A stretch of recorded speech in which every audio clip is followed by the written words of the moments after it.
जवाब देने की मांग की, माफी मांगने की भी क्या कहेंगे? देखिए, कमेटी की जो कल की बैठक थी वो पूरे देश को जानने लायक बात है कि भारत सरकार 2000 का आईटी एक्ट लेके आई और उस आईटी एक्ट में इंटरनेट को हमने सेफ हार्बर दिया। उस वक्त तक ये अंदाजा नहीं था कि व्हाट्सएप आ सकता है, इंस्टाग्राम आ सकता है, फेसबुक आ सकता है, एक्स आ सकता है, स्नैपचैट आ सकता है, यूट्यूब आ सकता है।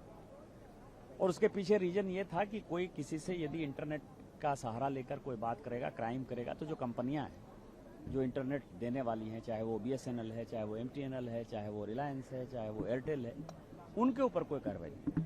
वो सेफ हार्बर। ये सारी कंपनियां बाद में आ गई। अब भारत में कुछ नियम है। एक कानून इसी पार्लियामेंट ने पास कराया है और जिसके ऊपर की सभी सहमत है कि एक तो पोर्नोग्राफी जो है वो मटेरियल कंटेंट जो है भारत में नहीं चलेंगे। दूसरा ये है कि जो CSAM है, चाइल्ड सेक्सुअल एब्यूज मटेरियल है, जो बच्चों के लिए सेक्सुअल मटेरियल है, वो कानूनी तौर पर जघन्य अपराध है। महिलाओं का AI फेक वीडियो है या महिलाओं का कोई प्रदर्शन है नंगा, ये सभी जघन्य अपराध है। क्योंकि ये देश जो है फाइनली बच्चों के लिए और महिलाओं के लिए बहुत ही सेंसिटिव है। ये दल, पार्टी, धर्म, वर्ग, संप्रदाय से ऊपर है।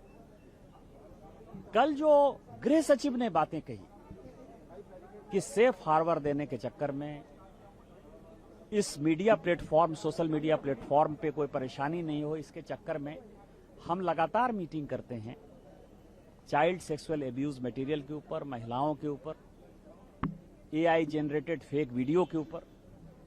और जो सबसे घटिया बात है कि CSAM, child sexual abuse material को भी ये लोग डाउन नहीं करते, सब के सब चलते रहते हैं।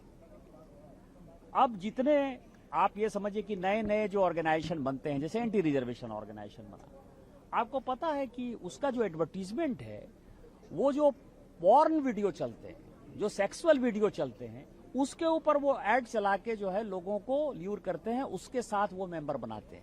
इवन CJP का भी यही हाल। और जो सबसे इंपॉर्टेंट है कि नए लोगों को तरजीह देने में एंटी स्टैब्लिशमेंट, एंटी डेमोक्रेसी बात करने के चक्कर में मेटा इंडिया, एक्स इंडिया या स्नैपचैट, गूगल जो भी करता है, वो क्या करता है कि नए लोगों को तरजीह दिया। अभी पिछले एक सप्ताह में एंटी रिजर्वेशन वाला जो है 8 मिलियन जो है व्यूअरशिप हुआ, CJP का 30 मिलियन व्यूअरशिप हुआ, BJP का 10 मिलियन, कांग्रेस का 15 मिलियन, समाजवादी पार्टी का 2 मिलियन, आम आदमी पार्टी का 1 मिलियन। आप ये समझिए कि आप दूसरों को बढ़ाने के चक्कर में इसको क्यों ये करते हो।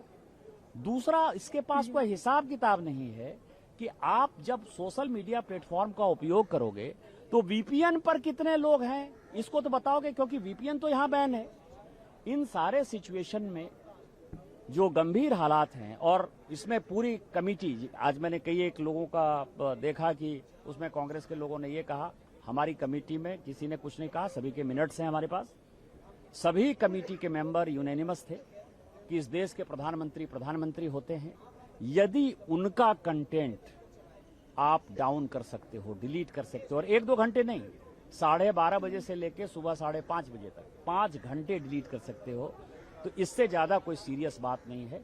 और इसलिए माफी से काम नहीं चलेगा। जकरबर्ग को जो है माफी मांगनी पड़ेगी। नहीं तो हमने पूरी कमेटी ने एक यूनैनिमस रिकमेंडेशन किया है कि जो सेफ हार्बर हैं आपके, यदि CSAM नहीं उतारता है, महिलाओं का कंटेंट नहीं उतारता है, और यदि सरकार के खिलाफ देशद्रोही ताकतों को आगे बढ़ाते हुए यदि सरकार की बातों को प्रमुखता से नहीं देता है, तो आपके सेफ हार्बर कंटेंट को खत्म कर देंगे। और इसके लिए तेलंगाना के मुख्यमंत्री रेवंत रेड्डी बधाई के पात्र हैं कि उन्होंने जो है इन लोगों के ऊपर FIR किया है। वो कांग्रेस के मुख्यमंत्री हैं, लेकिन उसके बाद भी मैं उनको बधाई देता हूं कि उन्होंने जो FIR किया है, हैदराबाद पुलिस को कार्रवाई करने दीजिए और वहां भी सेफ हार्बर को खत्म कर लीजिए।